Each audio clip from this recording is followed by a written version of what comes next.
ओम शांति। आज का विषय है राजयोग के द्वारा प्राप्ति क्या है। वास्तव में जब भी हम कोई सकारात्मक कर्म करते हैं तो उसका परिणाम भी सकारात्मक ही मिलता है। आज हर कोई अपना समय वहीं देना चाहता है जहाँ से उसको कुछ प्राप्ति होती है।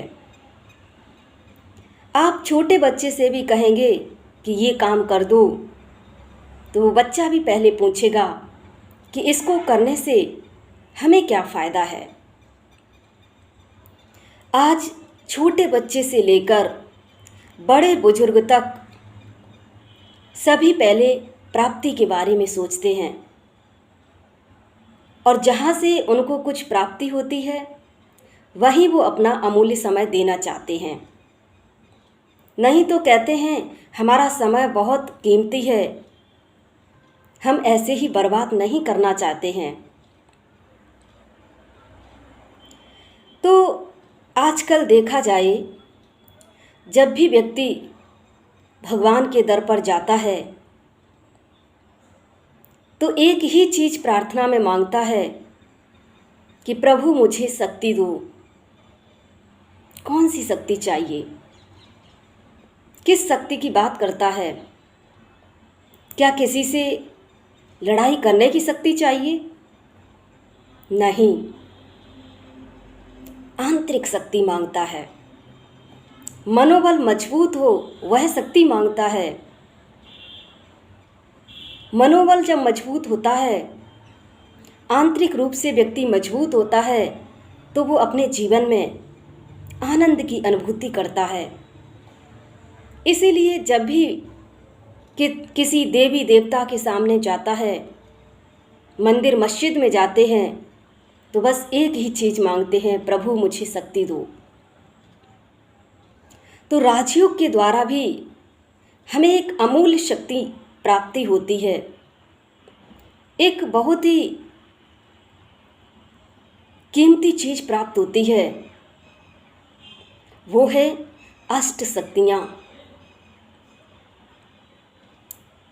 अष्ट शक्तियों में सबसे पहली शक्ति आती है सहन शक्ति। जब हम राजयोग करते हैं, परमात्मा से कनेक्ट होते हैं तो हमारे जीवन में सबसे पहली शक्ति आती है सहन शक्ति। सहन शक्ति एक बहुत ही अमूल्य और मजबूत शक्ति है। इस शक्ति को हर कोई सहन नहीं कर सकता, हर कोई धारण नहीं कर सकता। जिस तरह से एक फल से लदा हुआ वृक्ष होता है और जब बच्चे उसमें पत्थर मारते हैं तो फल से लदा हुआ वृक्ष बदले में हमें फल देता है, न कि पत्थर, क्योंकि वो फल से लदा हुआ है। जब प्रकृति हमें बदले में फल अच्छा देती है तो मनुष्य को पेड़ पौधों से भी सीखना चाहिए। अगर संसार में कोई व्यक्ति हमें पत्थर मार रहा है, कड़वा सुना रहा है, कुछ कह रहा है, तो समझो कि वो हमसे कुछ अच्छा ही चाहता है, हमसे कुछ लेना चाहता है। और हम क्या करें? उसको बदले में अच्छा व्यवहार करें। क्योंकि कई लोग मानते हैं कि सहन करना कायरता है, लेकिन सहन करना कायरता नहीं, ये महानता है। सहन वही कर सकता है जिसके जीवन में शक्ति है, पावर है। बिना शक्ति के कोई सहन नहीं कर सकता है। पत्थर उसी वृक्ष को मारे जाते हैं जिसमें फल होते हैं। सूखे वृक्ष पर कोई कभी पत्थर नहीं मारता है। इसलिए हम अपने जीवन में सदा ईश्वरीय शक्ति से भरपूर रहें और दूसरों को हमेशा देने की सोचें। देने में ही लेना होता है। और जहाँ सहन शक्ति होती है, फिर वहाँ दूसरी शक्ति जो बहुत ही जीवन में ज़रूरी होती है, वो होती है समाने की शक्ति। किसी ने कुछ कह दिया, हमने सहन कर लिया, अच्छी बात है, लेकिन सहन करने के बाद हम उसको अपने जीवन में संभालें। कई बार क्या होता है कि आपस में परिवार में कोई बात होती है तो हम सहन कर लेते हैं, लेकिन बाहर जाके दोस्त को, पड़ोसी को, वो अपने घर की सारी बात हम सुना देते हैं। फिर क्या होता है, कभी कभी बिना सलाह के भी वो पड़ोसी मित्र सलाह देने लगते हैं आकर। घर वाले पूछते हैं, आपको ये बात कहाँ से पता चली? तो कहा कि आपके यहाँ से ही पता चली। वो व्यक्ति आपको कुछ कह नहीं पा रहे थे, सोचा मैं जाकर कुछ कहूँ, कुछ समझाऊँ। तो सहन करने के साथ साथ समाना भी सीखें। जैसे सागर होता है, कितना विशाल और गहरा होता है, ऐसे ही हम अपने जीवन में विशालता लाएं और गहराई लाएं। सहन करें तो उसको संभालें। ऐसा नहीं कि सहन करने के बाद चारों तरफ हमने जाके वर्णन कर दिया, उस बात को फैला दिया। इससे और ही कमजोरी आएगी, आंतरिक रिश्ते कमजोर हो जाएंगे। तीसरी शक्ति है परखने की शक्ति। जब जीवन में परखना सीख जाते हैं तो धोखा नहीं खाते हैं। परखने की शक्ति हमें सही रास्ते पर ले जाती है, सही मंजिल पर पहुंचाती है। और जब परख नहीं पाते तो हम अपने जीवन में धोखा खाते हैं। परखने के साथ साथ निर्णय शक्ति भी चाहिए। चौथी है निर्णय शक्ति। कभी कभी जीवन में ऐसा होता है कि जहाँ हमें सही निर्णय लेना चाहिए वहाँ गलत ले लेते हैं। फिर क्या होता है, जीवन भर पछताना होता है। इसलिए पहले परखें, फिर सही निर्णय लें।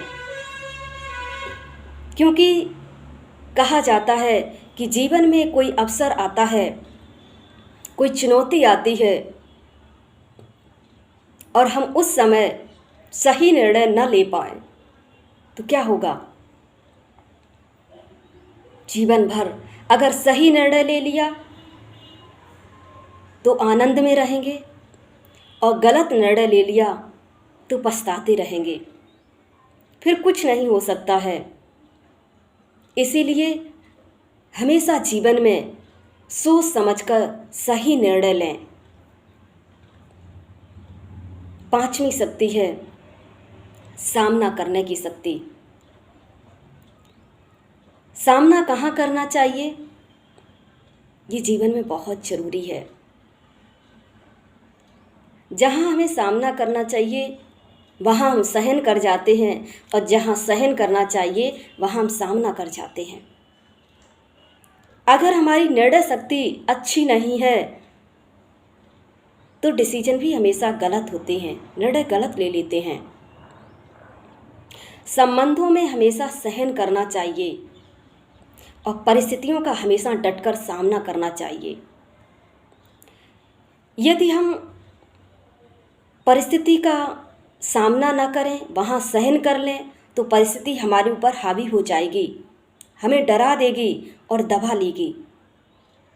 और रिश्तों में अगर हमने सामना कर लिया तो जीवन भर के लिए वो रिश्ते हमसे ख़त्म हो जाएंगे, रिश्तों में मनमुटाव आ जाएगा।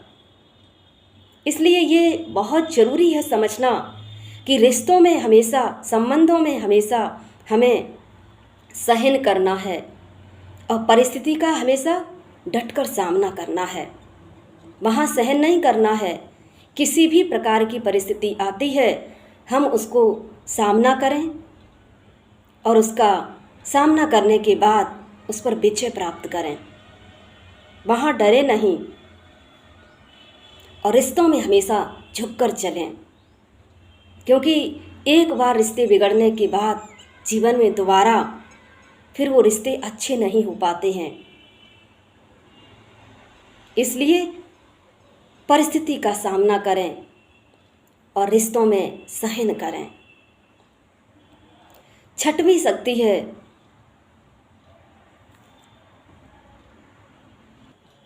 सहयोग शक्ति। सहयोग शक्ति ये देवता ही गुण होता है। एक बार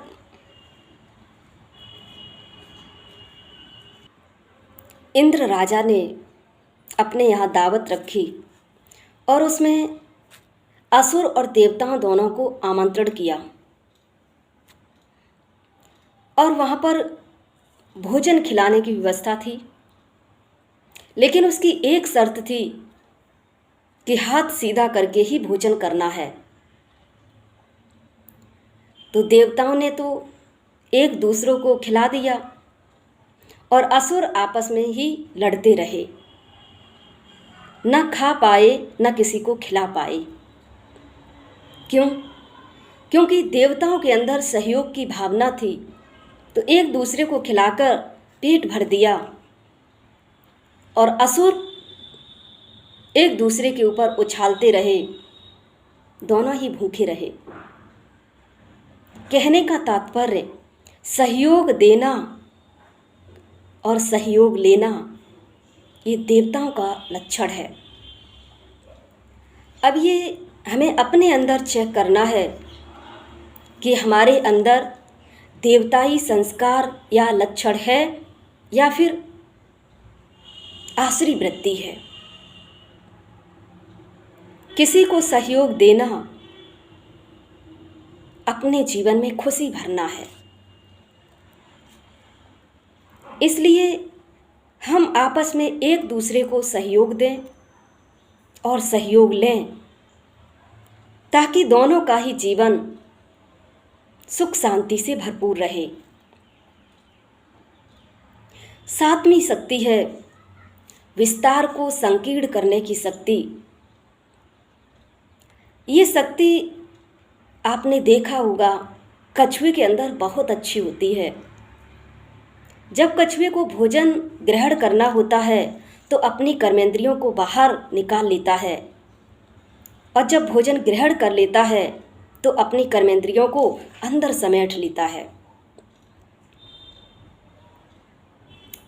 क्या मानव जीवन में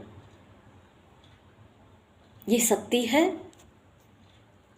कि जब तक हम दुनिया में कारोबार करें तब तक हम अपनी मन बुद्धि को फैलाते रहें, लेकिन जैसे ही प्रभु के सानिध्य में बैठें, परमात्मा पिता की याद में बैठें, वैसे ही हम अपने मन को चारों तरफ से समेट लें, एकाग्र कर लें, विस्तार को समेट लें। क्या हमारे अंदर ये शक्ति है? तो राजयोग के द्वारा ये शक्ति प्राप्त होती है। जितना जितना हम परमात्मा के सानिध्य में रहते हैं, उतना हमारे जीवन में मन को एकाग्र करने की शक्ति आने लगती है। और आठवीं शक्ति है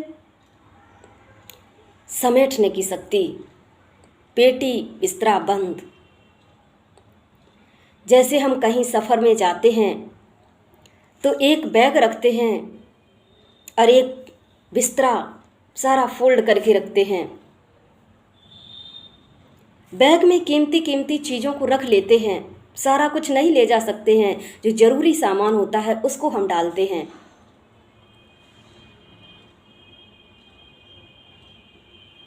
आज इस सांसारिक यात्रा में हम क्या तैयारी कर रहे हैं? क्या हमने अपना पेटी बिस्तरा बंद किया है, समेटा है? अब हमें बैग में क्या डालना है? जो जरूरी सामान है वो है पुण्य कर्म, श्रेष्ठ कर्म, दुआएं, और बिस्तरा बंद करना है पाप कर्मों का। क्योंकि रास्ते में बैग की चोरी हो सकती है, लेकिन बिस्तरे से कोई नहीं कुछ ले सकता है। अर्थात इस संसार में पाप कर्मों को कोई हमसे नहीं लेगा, लेकिन हमारे जो पुण्य कर्म होंगे, श्रेष्ठ कर्म होंगे, उसकी चोरी अवश्य हो सकती है। हम गलत मार्ग पर जाने में देर नहीं लगाएंगे, लेकिन अच्छे मार्ग पर चलने में हमें सोचना पड़ता है। इसलिए इस जीवन की यात्रा में हमें अपने पुण्य कर्मों से अपने बैग को भरना है और बीच बीच में उसको चेक करते रहना है कि कहीं कोई चोर लूट तो नहीं रहा है। क्योंकि इस संसार में लुटेरे बहुत हो चुके हैं। गुण शक्तियों को, हमारी आंतरिक ऊर्जा को, हमारे आंतरिक संस्कारों को पल भर में समाप्त करने की क्षमता रखते हैं। इसलिए बहुत अपने आप को संभाल के रखना है। अपने पुण्य कर्मों को, श्रेष्ठ कर्मों को बहुत ही ध्यानपूर्वक सुरक्षित रखना है। तो इस राजयोग के द्वारा हमें विशेष 8 शक्तियों की प्राप्ति होती है, जिसमें सहन शक्ति, समाने की शक्ति, परखने की शक्ति, निर्णय करने की शक्ति, सामना करने की शक्ति, सहयोग की शक्ति, विस्तार को संकीर्ण करने की शक्ति और समेटने की शक्ति। ये 8 शक्तियाँ हमारे जीवन को परिवर्तन करती हैं और इन्हीं 8 शक्तियों का यादगार माँ दुर्गा को दिखाते हैं अष्टभुजा के रूप में। 8 भुजाओं वाली कोई देवी नहीं होती है, लेकिन उन 8 शक्तियों को कैसे दिखाया जाए तो 8 भुजाओं के रूप में दिखाया है। ये 8 शक्तियाँ दुर्गा माँ के पास थीं और आज वो 8 शक्तियाँ हम अपने जीवन में ला सकते हैं राजयोग।